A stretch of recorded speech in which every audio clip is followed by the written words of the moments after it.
For the past several years, I've been involved with a new connected fitness device called Nexersis. Think Peloton, but for guys like us who prefer to punch something for a workout. It's like a focus mitt coach / sparring partner who doesn't punch back, all wrapped up into one incredible product. With Nexersis, every aspect of your punches is measured, tracked, and analyzed. Each unit comes with an 18.5-inch high-definition tablet that delivers crisp 3D graphics in real time.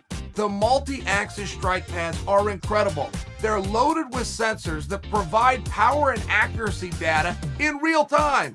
The frame is made from industrial-grade steel, and the components you'll come in contact with provide low-impact resistance, so you're not going to injure yourself. It's also height adjustable, so no matter what size you are, you're assured a perfect fit. The technology behind Nexersis is light years ahead of anything else in the industry.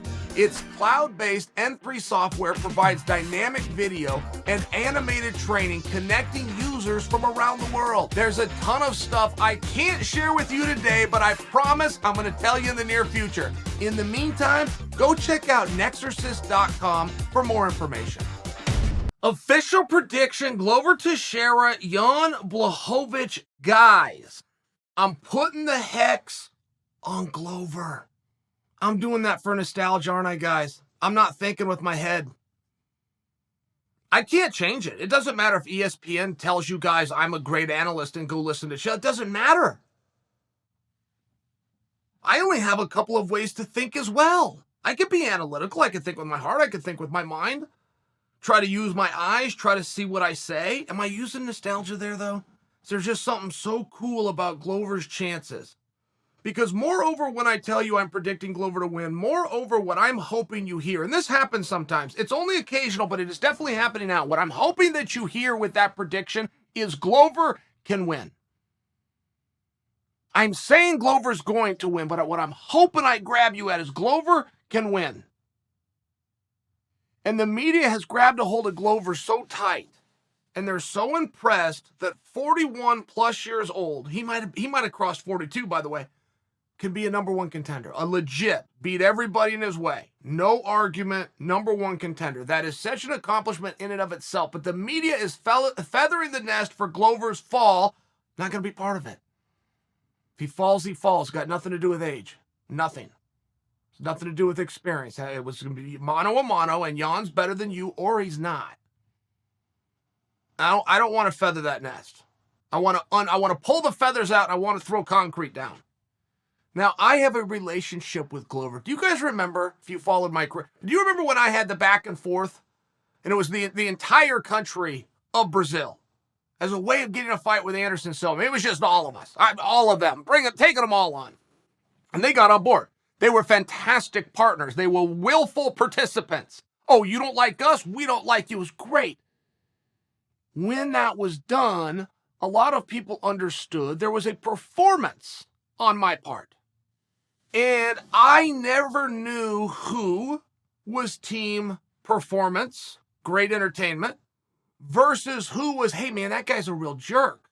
I never knew, and there wasn't a way to know. Unless someone came up to me laughing, patting me on the back, hey, I saw this, watched it with some friends, we rewound it, that was great. But it also went the other way. I had to go talk to a guy that's been my friend for a long time, coach of the American Top Team. I traveled the roads with him. He would not make eye contact with me, would not speak to me. We rode on buses together, and I had known this guy for a decade. It really hurt my feelings, and I told him that.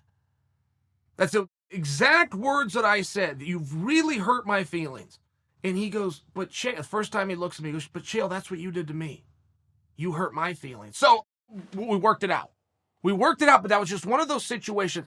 I bring this to you because Glover.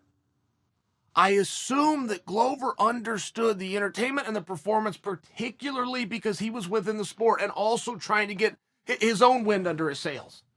We came up at the exact same time. And we would jockey position who's, in front of who and things like that. But when I finally got that gust of wind, I thought that he knew, so I reached out to him. And I did this through Ed Soros. Got to Glover, Waterbury, Connecticut, about a 45-minute drive from Bristol. So when I would be in town with ESPN, I would rent a vehicle, I would drive in, and then that's who I would train with. When I was in town, I would go train with Glover. And Glover was very open. He was hard for me to reach. Like Ed said, hey, text this number, he'll get right back to you. And I had to send 2 or 3, but I heard from him. And I never got the hint at that point. I still thought Glover was of the mind, right? And so when you go spar with somebody, particularly your first day, and if the guy has any eyebrows raised about you, you don't know if sparring is going to turn into fighting. You just don't know. And when you're the guest, there's a way that you have to act. Now, fortunately, I had etiquette. I knew how to act. But Glover made a comment to me when I left the gym. We had a great workout. Everything was great. His team was great. Couldn't have treated me nicer. But when I left, he pulled me aside and he said, hey, I'm not going to like it if you go talk trash about my gym. And that's when I knew. When he said those words, it's like, oh, no, Glover, no. It's now my gym. This is now my gym. These are now my teammates. I'm going to be here tomorrow, and the next day I'm going to pay membership dues. This is now my gym. And at any rate, but that's kind of my Glover story. And Glover had, above everything else within training, guys, he had the most positive attitude I have ever been around. And I know a lot of guys that have been motivated. I was one of those guys. But I was 12 years old. I get a second wind when I break into high school. I got a second wind my redshirt year in college. I get another wind when I transition into the pros. But it goes away. I ran a career. I fought for 3 world championships on discipline, not motivation. I fought for 2 world championships with motivation, but it went away. And I had another 12 years in the sport, had to be disciplined. Every day at 3, here's where I have to be. When practice ends, I grab somebody, I stick around 20 minutes. It was my own things. Every morning, 6 a.m., out the door. So, but it was discipline. And I bring that to you because Glover had this positive attitude. When I was around guys that were motivated, they were positive. When I was around guys that were operating on discipline, they didn't have the best attitudes. I was one of them. One of the things, right, whatever you're doing in life, over time, it becomes a job. Becomes something you have to do. All right, no problem. But I know the difference. And Glover, I'm 38 years old. This wasn't that long ago, 39 years old. We would be doing conditioning at the end of the workout, and he would be on his bike pedaling, chanting things. Then we had to chant it back. And then he would have an expression as he's pedaling. And everybody in the gym's yelling at me. That's my first day. I'm figuring out what's going on. Start yelling it back. It was one of these things, but it was an attitude. He liked what he was doing. He looked forward to being there. He thanked his God, literally. I remember when he said it.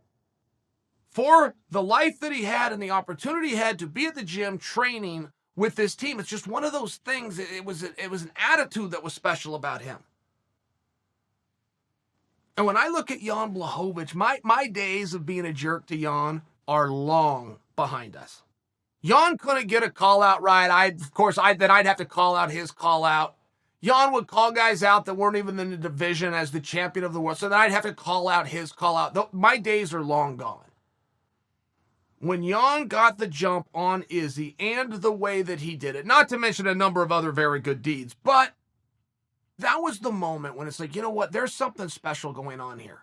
And whether he understands the full marketing and the full capacity and everything that comes along in terms of obligation when you are the marquee fighter, when you are the light heavyweight champion of the world, there is now a deal. There is a deal not only between you and the promotion, there's a deal between you and the sport. And the sport means the fans, the workers, the promotion, the pundits, the radio stations, the media. It means everything. And when you get handed that belt, you're now accepting that role, whether it's ever been explained to you or not. In the world of professional wrestling, by example, but where they get to choose who gets the title, a big part of where the power of the pen is going to go is for who understands this deal and is willing to take on the extra load. There's not going to be more money. Your contract's your contract. But if we put the belt around you, there is going to be an extra load and your obligation of filling up the arenas and closing out the night.